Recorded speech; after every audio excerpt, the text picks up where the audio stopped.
ভবিষ্যতের ব্যাপারে শয়তান চায় আল্লাহর সাথে যে আপনার সাক্ষাৎ হবে এটা নিয়ে যেন চিন্তা না করেন, বরং সে চায় আপনার বন্ধুদের সাথে সাক্ষাৎ নিয়ে যেন আপনি চিন্তামগ্ন থাকেন, বা ছুটির দিনে কোথাও একত্রিত হওয়া নিয়ে, ভালো কোনো সময় নিয়ে, এই শুক্রবারে আমরা কি করব, পরের ছুটির দিনে কি করব।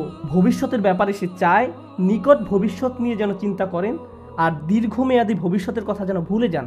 অনেকের কাছে দীর্ঘমেয়াদী চিন্তাটা এরকম যে আমি তো দীর্ঘমেয়াদী চিন্তা করছি, আমি চিন্তা করছি কিভাবে একটি বাড়ির মালিক হওয়া যায়, অথবা চিন্তা করছি কোন শহরে বসতি করব, বা আমি ভবিষ্যৎ শিক্ষা নিয়ে চিন্তা করছি। কিন্তু আল্লাহ আসলে চান আপনি যেন আরো দীর্ঘমেয়াদী চিন্তা করেন। যখন আপনি তার সামনে গিয়ে দণ্ডায়মান হব, তখন কি জবাব দেব, এভাবে যখন চিন্তা করবেন, তখন আল্লাহর সাথে সাক্ষাৎ নিয়ে আপনার একটা পরিকল্পনা থাকবে। ঠিক যেমন তরুণরা ভার্সিটিতে ভর্তি হওয়ার পর তাদের একটা প্ল্যান থাকে 3 বা 4 বছরের মাঝে গ্রাজুয়েট হওয়া। এই প্ল্যান থাকার ফলে আপনি তখন অনেক সাবধানতার সাথে বিভিন্ন কোর্স নেবেন।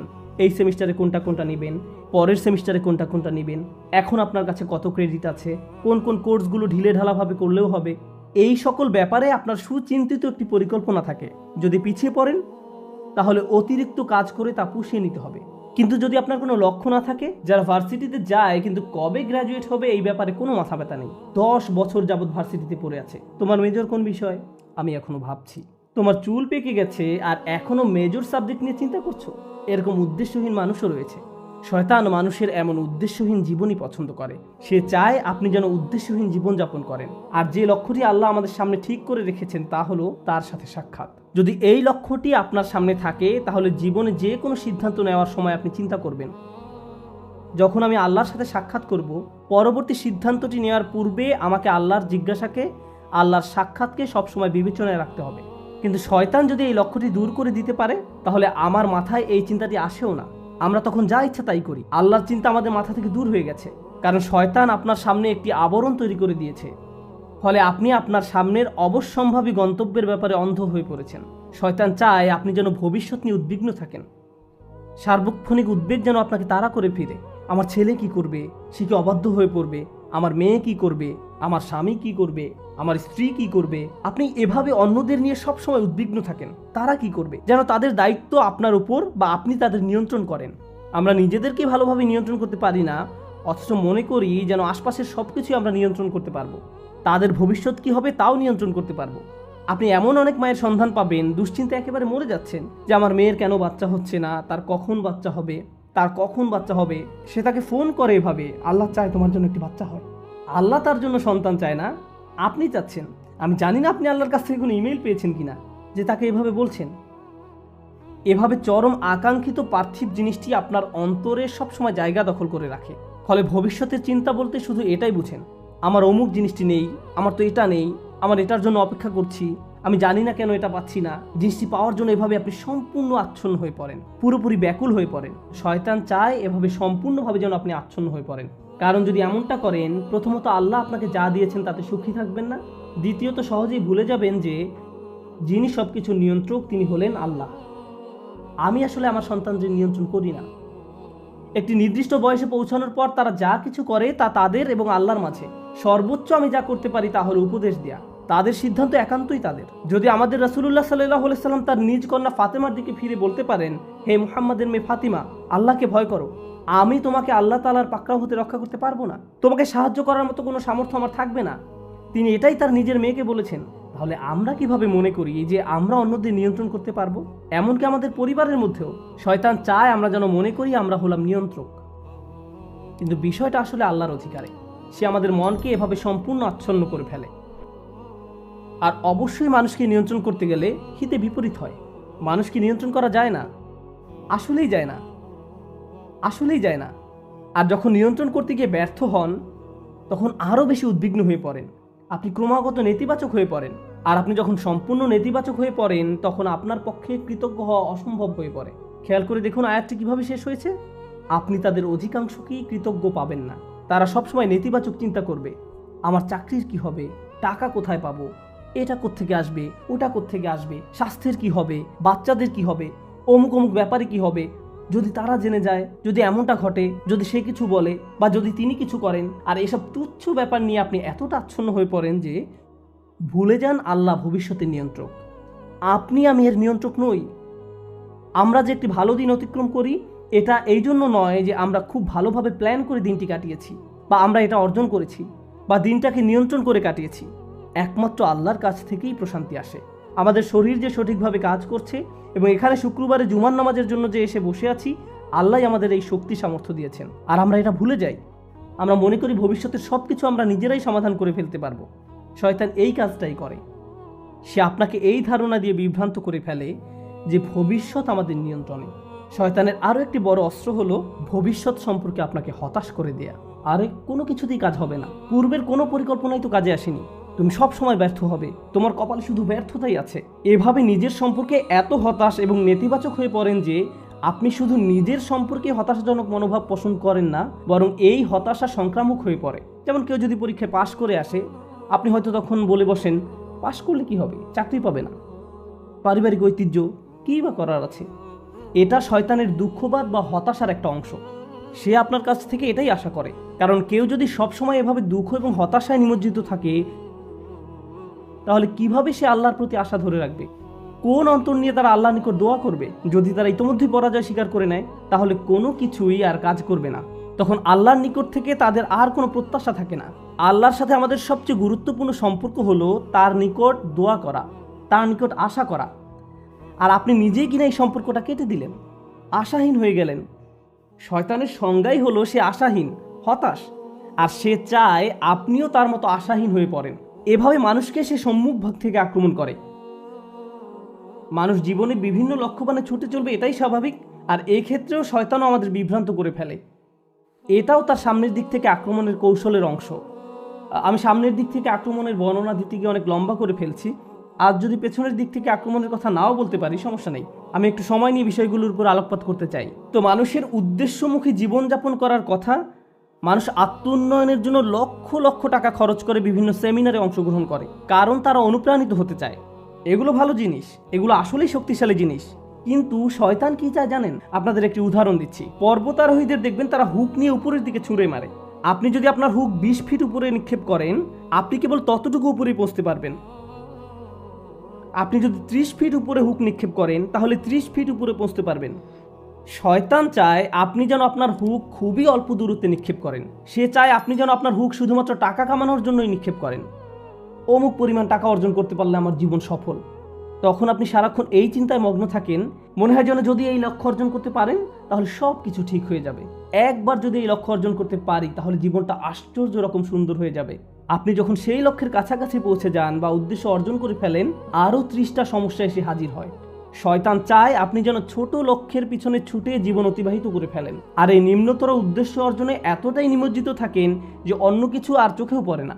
আমার আপনার জীবনে বিভিন্ন লক্ষ্য থাকার কথা, আমার স্বাস্থ্য নিয়ে লক্ষ্য থাকার কথা, আমার ক্যারিয়ার নিয়েও লক্ষ্য থাকার কথা, শিক্ষা নিয়ে লক্ষ্য থাকা উচিত। একটা ব্যাপার মনে রাখুন, এই লক্ষ্যগুলো আসলে আপনার জীবনের মূল উদ্দেশ্য নয়। এগুলো আসলে বড় একটি গন্তব্যে পৌঁছার মাধ্যম মাত্র। আমরা যদি ভুলে যাই আমরা এই পৃথিবীতে এসেছি একটি সীমিত সময়ের জন্য, এখানে চাকরি পাওয়া আমাদের মূল উদ্দেশ্য নয়, টাকা কামাই করা আমাদের উদ্দেশ্য নয়, এই পৃথিবীতে বাড়ির মালিক হওয়া আমাদের উদ্দেশ্য নয়। কারণ একদিন আমরা এর সব কিছু ছেড়ে চলে যাব। এই দুনিয়াতে আমাদের উদ্দেশ্য হলো ভালো কিছু করা, আমাদের নিজেদের জন্য ভালো কিছু করা এবং এমন ভালো কিছু পেছনে রেখে যাওয়া যা আমাদের মৃত্যুর পরেও কাজে লাগবে। এই উদ্দেশ্যে আমাদের এই দুনিয়াতে রাখা হয়েছে। এই ব্যাপারটা যদি আপনার মাথায় থাকে, তাহলে আপনার শিক্ষা যদি আপনাকে ভালো কিছু করার দিকে নিয়ে যায়, আপনার বাড়ি যদি আপনাকে ভালো কিছু করতে সাহায্য করে, আপনার গাড়ি আপনাকে ভালো কিছু করার দিকে নিয়ে যায়, তাহলে এগুলোর একটি উদ্দেশ্য আছে। এগুলো নিজে উদ্দেশ্য নয়, কিন্তু শয়তান এগুলোকেই আপনার উদ্দেশ্য বানিয়ে ফেলতে চায়। ভাই, আমার লক্ষ্য হলো অমুক অমুক মডেলের গাড়ির মালিক হওয়া। আমি বুঝে গেছি এটাই আমার লক্ষ্য। এটা আসলে কোনো লক্ষ্য নয়, এটা একটা বস্তুগত জিনিস মাত্র। আর এই জিনিসটি শেষ হতে শুধু একটি অ্যাক্সিডেন্টই যথেষ্ট। যে বাড়িটি নিয়ে আপনি এত বেশি মগ্ন হয়ে আছেন, শুধু একটি ভূমিকম্প এটি ধ্বংস করে দেওয়ার জন্য যথেষ্ট। একবার আগুন লাগলেই শেষ। এই জিনিসগুলো আর এমন কি, এগুলো আসে আর যায়। দুআফাত তালিবু আল মাতলুব। শয়তান এভাবে আমাদের মনকে এসব তুচ্ছ বিষয়ে নিমজ্জিত করে রাখে। এর ফলে আমরা ভুলে যাই যে আল্লাহ আমাদেরকে বৃহত্তর উদ্দেশ্য নিয়ে সৃষ্টি করেছেন, কিন্তু সে আমাদের সামনের দিকে থেকে আক্রমণ করে ক্ষুদ্র বিষয়ে আচ্ছন্ন করে রাখে। ফলে আমরা আমাদের সৃষ্টির উদ্দেশ্যের কথা ভুলে যাই। শয়তানের সামনের দিক থেকে আক্রমণ করা নিয়ে সর্বশেষ যে কথাটি বলতে চাই, আপনাদের অনেকের কপালে হয়তো সামনে অনেক টাকা আছে, আবার কারো কারোর জন্য জীবন হয়তো অনেক বড় বড় চ্যালেঞ্জ অপেক্ষা করছে, আল্লাহ জানেন। কারো কারো জীবন হয়তো অনেক সুখ অপেক্ষা করছে, আল্লাহ জানেন, আমরা জানি না। কিন্তু একটা বিষয় আমরা সবাই জানি, সবারই সময় রয়েছে। কারো হয়তো কয়েক সেকেন্ড, কারো হয়তো কয়েক বছর, কারো হয়তো কয়েক দশক সময় হাতে আছে। কিন্তু একটা ব্যাপারে আমরা নিশ্চিত যে আমাদের সবারই হাতে সময় আছে। শয়তান যখন আপনাকে সম্মুখ ভাগ থেকে আক্রমণ করে, সে চায় আপনি যেন আপনার সময়কে কোনো মর্যাদা না দেন। সে চায় ভালো কাজ করার সময় আসলে আপনি যেন এভাবে ভাবেন যে আরে ভাই, আমার হাতে এখন অনেক সময় আছে, ভালো কাজ করার জন্য এত তাড়াহুড়ার কি আছে। কিন্তু যদি প্রবৃত্তির কোনো কামনা চরিতার্থ করতে হয় তাহলে সাথে সাথে করতে হবে। প্রতিবার নামাজের সময় আপনার সাথে ঠিক এমনটাই ঘটে। জোহরের সময় যখন আসে, মসজিদ থেকে আজানের শব্দ ভেসে আসে, আপনার ঘড়ির অ্যালার্ম বেজে ওঠে, মোবাইলের অ্যাপ থেকে আজানের শব্দ শোনা যায়, আপনি তখন কি করেন? পজ বাটন টাচ করেন, নিজেকে এভাবে বলেন মাত্র তো আজান দিল, নামাজের এখনো অনেক বাকি আছে। আর ভিডিও গেম খেলতে হলে এখনই, সিনেমা নাটক দেখতে হলে এখনই, কিন্তু নামাজ পড়তে হলে সময় বাকি আছে, এখনো অনেক সময় বাকি আছে। ভার্সিটিতে ক্লাসের ফাঁকে যদি আপনি কিছুটা সময় পেয়ে থাকেন, ব্যাগে কোরআন আছে, তখন ইচ্ছা করলে ব্যাগ খুলে কোরআন পড়তে পারেন। পরে, এখন না, আমি তো পড়বো কিন্তু এখন না। কিন্তু যে কোনো তুচ্ছ, অর্থহীন, বাজে কাজ ফেসবুক বা ইনস্টাগ্রামে স্ক্রল করতে করতে কখন যে 30-40 মিনিট পার করে দেন টেরই পান না। এমনকি ক্লাসের জন্য কখনো কখনো দেরি হয়ে যায়। অর্থহীন কাজের জন্য ঠিকই সময় বের করে নিলেন, এর কারণ হলো শয়তান চায় আপনি যেন আপনার সময়কে কোনো মূল্য না দেন। সে চায় আপনি যেন আপনার মূল্যবান সময়কে অর্থহীন কাজে ব্যয় করে নষ্ট করে ফেলেন। এভাবে আপনার সময় নষ্ট করার মাধ্যমে সে আপনার ভবিষ্যৎ ধ্বংস করে দেয়। তারপর যখন জীবনের একটা পর্যায়ে এসে পেছনে ফিরে দেখেন, তখন ভাবেন ভাই, আমি জীবনে কত সময় যে অযথা কাজে ব্যয় করে নষ্ট করেছি।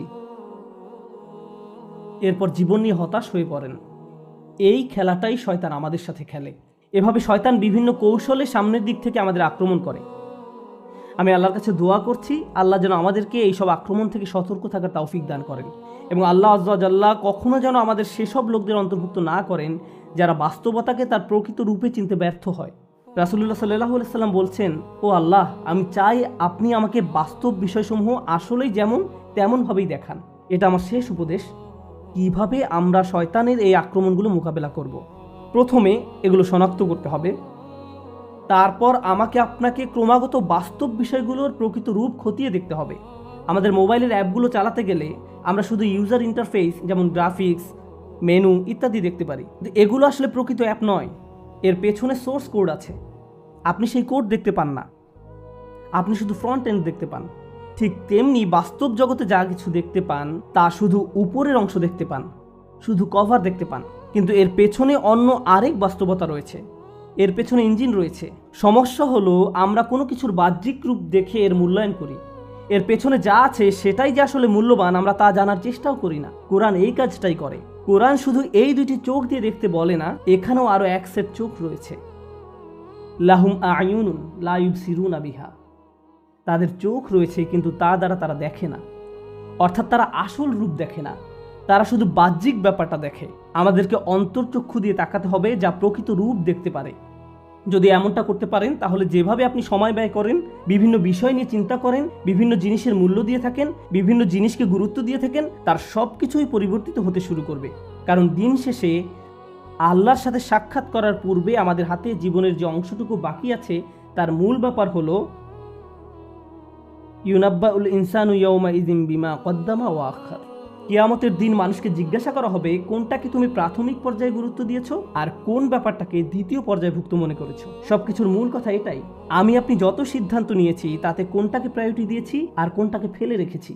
আর শয়তান এখানেই ঝামেলা তৈরি করতে চায়। সে আমাদেরকে ভুল ব্যাপারে অগ্রাধিকার দিতে প্ররোচিত করে। সে চাইবে আমরা যেন সত্যিকারের গুরুত্বপূর্ণ কাজটা ফেলে রাখি। আমরা দোয়া করি আল্লাহ যেন আমাদেরকে সেসব মানুষের অন্তর্ভুক্ত করেন যারা কাজের ক্ষেত্রে সঠিক অগ্রাধিকার নিশ্চিত করতে পারে, এবং শয়তানের কুমন্ত্রণা যেন আমাদেরকে আমাদের উদ্দেশ্য থেকে বিচ্যুত করে না দেয়।